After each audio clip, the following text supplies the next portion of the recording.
আমরা আলোচনা করব মাল্টিমিডিয়া এবং গ্রাফিক্স নিয়ে। এখানে যেহেতু দুইটা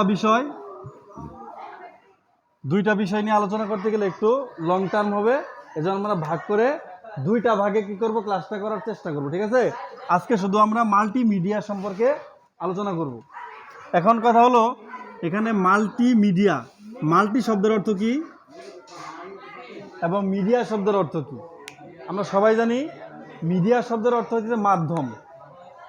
মিডিয়া শব্দের অর্থ কি? মাধ্যম। সেটা যে কোনো মাধ্যম হতে পারে, সেটা সংবাদ মাধ্যম হতে পারে, সেটা কথা বলার মাধ্যম হতে পারে, মানে যে কোনো একটা মাধ্যম।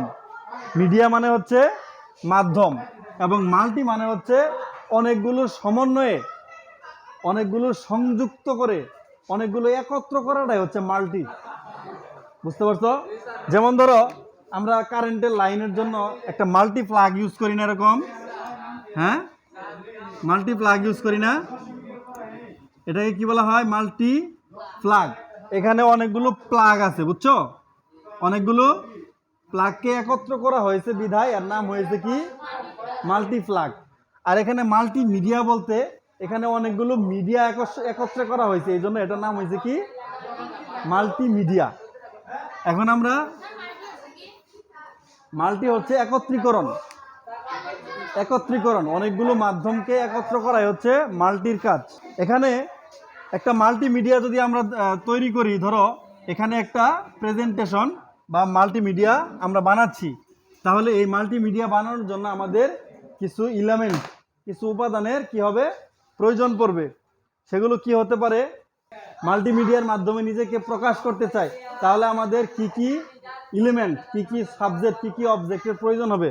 মনে করো এটা হচ্ছে মাল্টিমিডিয়া। এখানে প্রয়োজন পড়বে তোমার টেক্সট। কি প্রয়োজন হবে? টেক্সট। তারপর তোমার প্রয়োজন হতে পারে পিকচার। তারপরে তোমার প্রয়োজন হতে পারে সাউন্ডের।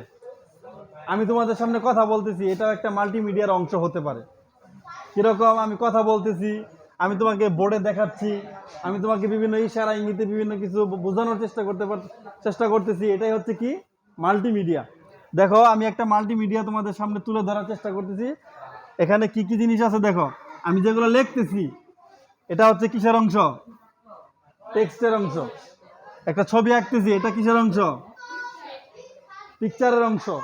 এবং এই যে কথা বলতেছি, কথার সাউন্ডটা তোমরা শুনতেছো না, এটা সাউন্ড বা অডিও। এটা কি? অডিও। সাউন্ডটা কি? অডিও। এবং তোমরা যে দেখতে পারতেছো, তোমরা যে এখন দেখতেছো, এটা কি? ভিডিও। তাহলে ভিডিও, ভিডিও। এবং এই যে আমি নড়াচড়া করতেছি, আমি না নড়াচড়া করে এখানে যদি একটা তুমি ছবি অ্যাড করতা, এই ছবি যদি এভাবে নড়াচড়া করতো, ডান থেকে বামে আসতো, বাম থেকে ডানে যেত, উপর থেকে নিচে আসতো, সেটাকে বলা হয় অ্যানিমেশন। সেটা কি? অ্যানিমেশন। তো এরকম অনেকগুলো মাধ্যম, এগুলো কি একটা মাধ্যম না?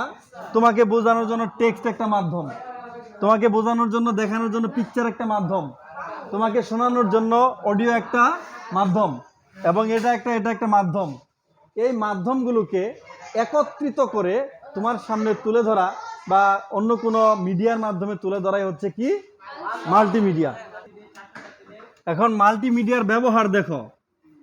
আমরা যেহেতু এখন স্টুডেন্ট, শিক্ষায় নিয়োজিত আছি, তাহলে আমরা প্রথমে শিখব শিক্ষাক্ষেত্রে মাল্টিমিডিয়ার ব্যবহার।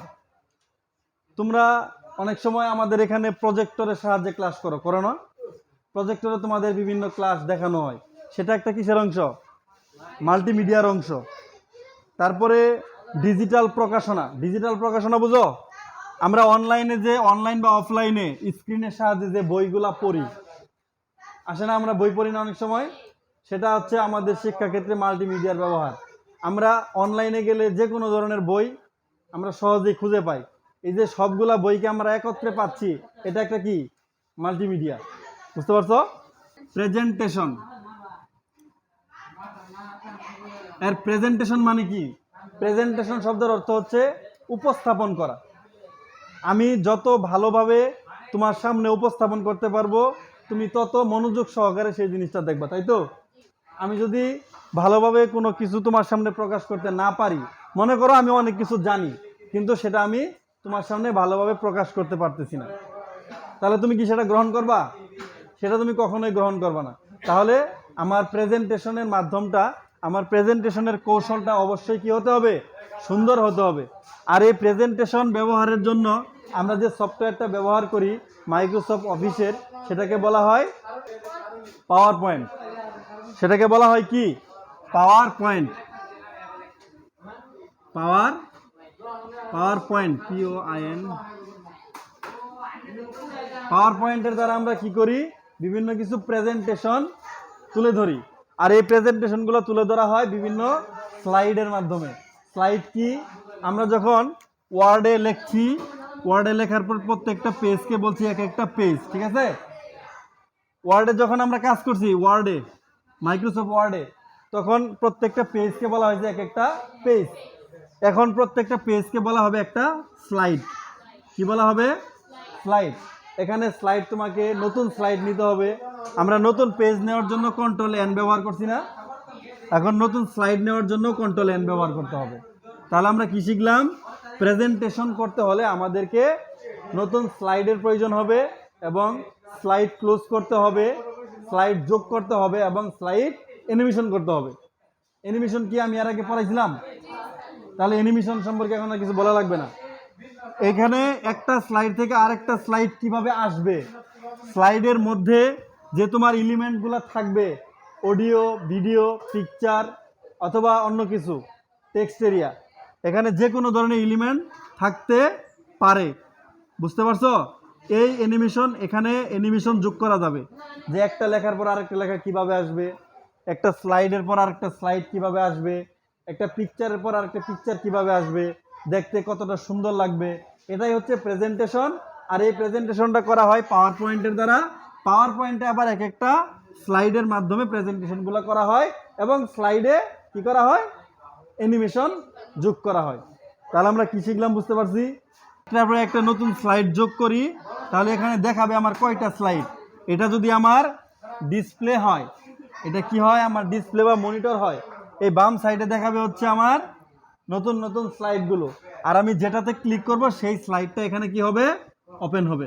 বুঝতে পারছো? তার মানে আমার বাম সাইডে কি থাকবে? সূচিপত্র বা স্লাইডগুলো থাকবে। এখান থেকে এটাকে যদি আমি জুম করি, এভাবে যদি জুম চিহ্ন আছে, এখানে জুম চিহ্ন আছে, জুম বুঝো? জুম। এটা যদি আমি ফুল স্ক্রিন জুম করি, তাহলে এটা পুরো স্ক্রিনে চলে আসবে, তখন আর এটা দেখা যাবে না। এটা যদি জুম আউট করে দেয়, তখন এটা আবার চলে আসবে। তো এগুলোই হচ্ছে আমার স্লাইড। এই স্লাইডের মাধ্যমে আমি আমার প্রেজেন্টেশনগুলো উপস্থাপন করতে পারি, মানে আমি আরেকজনকে দেখাতে পারি। আচ্ছা, এখন আমরা ট্রানজেকশন, অ্যানিমেশন এবং ব্যাকগ্রাউন্ড চেঞ্জ, তারপর হচ্ছে সেভ, এই কটা বলেই আমরা ক্লাস শেষ করব, ঠিক আছে? এখন হচ্ছে ট্রানজেকশন হচ্ছে অ্যানিমেশন হচ্ছে একত্রিত একটা জিনিস। ট্রানজেকশন হচ্ছে অ্যানিমেশনের এক একটা পার্ট। মনে করো এই সবগুলা কিভাবে নড়াচড়া করবে, কিভাবে আসবে যাবে, সবগুলা মিলে হচ্ছে অ্যানিমেশন।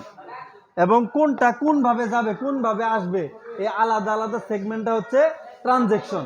বাম থেকে ডানে আসতেছে, তুমি বলতে পারো যে এটা লেফট ট্রানজেকশন, এটা রাইট ট্রানজেকশন। এই লেফট, রাইট, আপ, ডাউন সবগুলা মিলে হচ্ছে অ্যানিমেশন। সবগুলা মিলে যেমন হচ্ছে মাল্টিমিডিয়া, এক একটা হচ্ছে তার মিডিয়া, তাই না? আর সবগুলা মিলে হচ্ছে অ্যানিমেশন এবং এক একটা আলাদা আলাদা হচ্ছে ট্রানজেকশন। এখন হচ্ছে ব্যাকগ্রাউন্ড কি? ধরো আমি এখানে সামনে দাঁড়াইছি, আমার পিছনে একটা অংশ আছে না? পিছনে তোমরা কি দেখতেছো? একটা সাদা বোর্ডে কিছু লেখা আছে, এটা হচ্ছে কি? ব্যাকগ্রাউন্ড। তুমি কথা বলতেছো, কথার পিছনে ধরো ক্লাস 6 থেকে আওয়াজ আসতেছে, এটা কি সাউন্ড? Background sound. তাহলে তোমার ব্যাকগ্রাউন্ড সাউন্ড বুঝতে পারছো? তাহলে গেল ব্যাকগ্রাউন্ড সাউন্ড, ট্রানজেকশন, অ্যানিমেশন। এখন আমরা শিখবো সেভ। এই কাজগুলো আমি করলাম, করার পরে এটা সেভ করলাম না, তাহলে কি এটা তুমি পরবর্তীতে পাবা? কাউকে দিতে পারবা? এই জন্য এটাকে কি করতে হবে? সেভ করতে হবে। আর সেভ করতে হলে কোথায় যেতে হবে? অফিস বাটনে যেতে হবে। এর আগে পড়ছিলাম আমরা অফিস বাটন থেকে সেভ, ডিলিট, ক্লোজ, তারপরে হচ্ছে এক্সিট হচ্ছে ইংরেজি, ক্লোজ হচ্ছে ইংরেজি। আচ্ছা, যাই হোক, ব্যাকগ্রাউন্ড হচ্ছে, ধরো তুমি একটা লেখা এখানে লেখছো, মনে করো লেখছো আমার দেশ। এর পিছনে একটা দেশের ছবি দিয়ে দিছো, এর পিছনে একটা মনে করো গ্রামের সুন্দর একটা ন্যাচারাল ছবি দিছো। এই লেখার পিছনে যে ছবিটা দেখতে পাচ্ছ সেটাই হচ্ছে ব্যাকগ্রাউন্ড। সেটা কি ব্যাকগ্রাউন্ড। তুমি এর পিছনে একটা কালার দিতে পারো, লাল কালার দিতে পারো, সেটা হচ্ছে ব্যাকগ্রাউন্ড কালার। ব্যাকগ্রাউন্ড বুঝতে পারছো? মানে পিছনে সাবজেক্টের পিছনে যে অংশ দেখা যায় সেটা হচ্ছে কি ব্যাকগ্রাউন্ড। ওকে, তাহলে আজকে আমরা মাল্টিমিডিয়া শেষ করলাম।